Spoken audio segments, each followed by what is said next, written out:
నమస్తే, welcome to our voice. నేను journalist నవత. రాహుల్ గాంధీ భారతదేశానికి కాంగ్రెస్ పార్టీ తరపున ప్రధానమంత్రి అభ్యర్థి.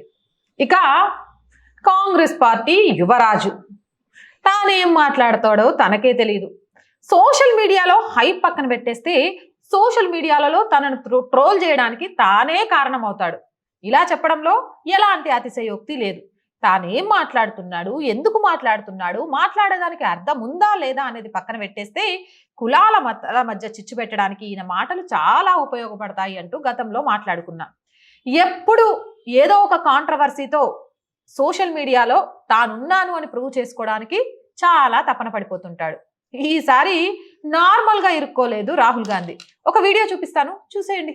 फोटो समझाना चाह रहा हूं सर, इसमें ये जो बजट का जो हलवा है सर, ये बट रहा है। और इस फोटो में सर मुझे एक ओबीसी अफसर नहीं दिख रहा, एक आदिवासी अफसर नहीं दिख रहा, एक दलित अफसर नहीं दिख रहा मुझे। ये हो क्या रहा है सर? सर देश का हलवा बट रहा है सर, और इसमें 73% का एक है ही नहीं सर, ये का एक है ही नहीं सर, ये का एक है ही नहीं सर। రైట్, చూశారు కదా ఆయన ఏం మాట్లాడాడో. ఒకసారి నేను కూడా మీకు వినిపిస్తాను ఇంకొకసారి. फोटो समझाना चाह रहा हूं सर, इसमें ये जो बजट का जो हलवा है सर, ये बट रहा है। और इस फोटो में सर मुझे एक ओबीसी अफसर नहीं दिख रहा, एक आदिवासी अफसर नहीं दिख रहा, एक दलित अफसर नहीं दिख रहा मुझे। ये हो क्या रहा है सर?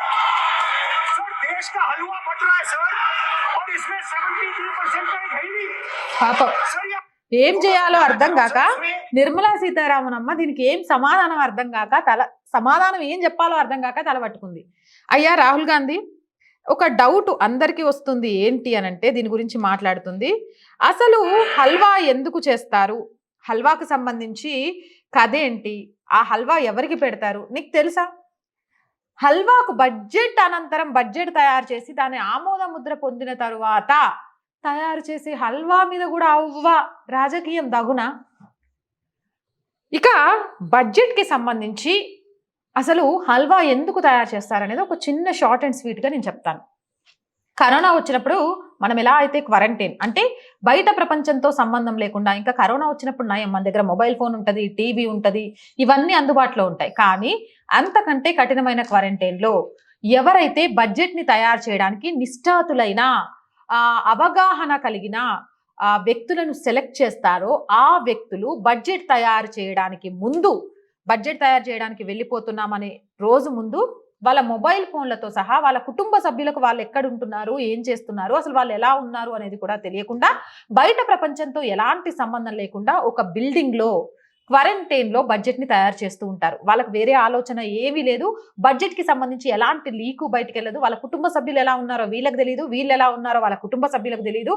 ఎలాంటి ఫోను నెట్వర్క్ జనాలు ఆ బిగ్ బాస్ హౌస్లో కనుక 14 మందిని వేసి ఉండండి అని చెప్తారు చూసిండ్రా, ఆ బిగ్ బాస్ హౌస్లో 14 మందిని వేసి ఇక ఎలాంటి షో నిర్వహిస్తారో మీకు తెలుసు. కానీ ఇక్కడ ఏదైతే బడ్జెట్ తయారు చేయడానికి ఒక రూమ్లో పెడతారో వీళ్ళు మొత్తం కూడా ఎలా తయారు చేస్తే వాళ్ళకు ఎలాంటి న్యాయం చేయొచ్చు, అటు అప్పుల నుంచి కోలుకోవడంతో పాటు అభివృద్ధి దిశగా తీసుకువెళ్ళాలి అంటే ఏం చేయాలి, దీని ఆషామాషిగా ఎవరిని పడితే వాళ్ళని సెలెక్ట్ చేయరు. దీంట్లో నిష్ఠాతులై ఉండి అనుభవం ఉండి సీనియారిటీ ప్రకారం కేంద్ర ప్రభుత్వం సెలెక్ట్ చేసిన తర్వాత వీళ్ళని క్వారంటైన్లోకి పంపించి బడ్జెట్ మొత్తం తయారైపోయిన తర్వాత మళ్ళీ దాంట్లో చేంజెస్ ఏమన్నా ఉంటే చేంజెస్ అన్ని చేసి ఆ చేంజెస్ అన్ని కూడా ఓకే అయిన తర్వాత ప్రధానమంత్రి బడ్జెట్కి ఓకే పెట్టి సంతకం చేసిన తర్వాత వాళ్ళను క్వారంటైన్లో నుంచి రిలీజ్ చేస్తారు. ఆ రిలీజ్ చేసిన సందర్భంగా ఆర్థిక మంత్రి హల్వా చేసి అక్కడున్న ఎంప్లాయీస్ అందరికీ పెడుతుంది. ఎందుకు అనంటే ఇన్ని రోజుల మీ కష్టానికి బడ్జెట్ ఆమోదం పొందింది, ఈ బడ్జెట్ అనేది దేశ ప్రయోజనాలకు తీయదనంగా మారాలి అంటూ అందులో పాల్గొన్న వ్యక్తులకు మాత్రమే బడ్జెట్ తయారు చేయడానికి ఎవరైతే అధికారులు ఎంప్లాయీస్ పనిచేశారో పనిచేసిన ప్రతి ఎంప్లాయీకి, ఇక్కడ బడ్జెట్ తయారు చేసిన వాళ్ళకే కాదు, బడ్జెట్ తయారు చేస్తున్నప్పుడు అక్కడ వంట చేసిన వాళ్ళకి, అక్కడ వాళ్ళకు సదుపాయాలు అందిస్తున్న వాళ్ళకి, అంటే తమ భేదాలు లేకుండా ఉద్యోగ తారతమ్యాలు లేకుండా ప్రతి ఒక్కరికి కూడా హల్వా వండి పెడతారు. ఇది హల్వా వండడానికి బడ్జెట్కి ముందు పెట్టడం. అంతేగాని ఇది దేశం హల్వా, ఇక్కడ ఓబీసీలు లేరు, ఎస్సీలు లేరు, ఎస్టీలు లేరు, 71% ఒకళ్ళు ఉన్నారు. అవ్వ వినేటోడు ఎర్రోడైతే చెప్పేటోడు ఏదో చదువుకుంటూ పోతాడట. హిందువులను కులాలుగా విడగొట్టొచ్చు అనేది బాగా తెలిసిన రాహుల్ గాంధీకి పాపం బడ్జెట్ విషయంలో హల్వాను ఉపయోగించుకొని మరి కులాలుగా విడగొట్టాలి అని చూస్తుంటే ఈ మాత్రం తెలివినోడికి లేనివాడికి ఏం సమాధానం చెప్తాం బై, ఈ మాత్రం కూడా అర్థం కానివాడికి సమాధానం చెప్పి మన టైం వేస్ట్ చేసుకోవడం ఎందుకు అన్నట్టుగా నిర్మలా సీతారామన్ అమ్మ ఒక ఎక్స్ప్రెషన్ ఇచ్చింది. రాహుల్ సార్, ఎప్పుడూ దేశాన్ని విచ్ఛిన్నం చేద్దామా, కుల మతాలుగా విడగొడదామా అనేది పక్కన పెట్టేసి దేశానికి ఉపయోగపడే పనులు ఏమైనా చేస్తే బాగుంటుంది అని మరి కొంతమంది కామెంట్స్ పెడుతున్నారు. మీరేమంటారు? కామెంట్ సెక్షన్ లో పెట్టేయండి. మోర్ వీడియోస్ కోసం మన ఛానల్ వెంటనే సబ్స్క్రైబ్ చేయండి. నచ్చిందా? లైక్ చేయండి, షేర్ చేయండి, సపోర్ట్ చేయండి. జై భారత్. జాతీయవాదాన్ని, సనాతన ధర్మాన్ని దేశానికి 2 కళ్లుగా భావిస్తే మాతో కలిసి మీరు నినదించండి, మాకు తోడుగా నిలవండి. కింద కనిపిస్తున్న అకౌంట్ డీటెయిల్స్ కి, ఫోన్ పేకి, గూగుల్ పేకి ఆర్థికంగా చేయూతనందిస్తూ మాకు అండగా నిలవండి.